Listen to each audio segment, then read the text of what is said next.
दिखाए। क्या भैया गौले रहलन चाइना गेट।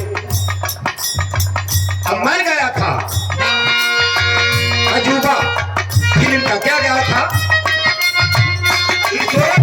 पहले। आप लोग ना सोची है कि अमृतलाल की कहिया से गावत हो,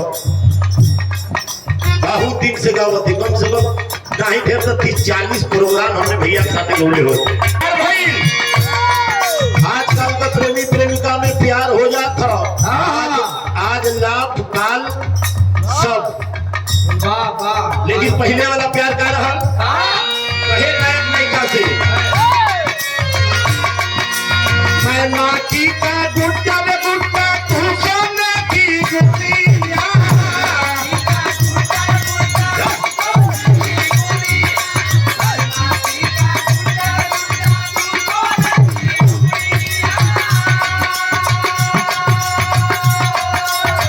कौन बोला?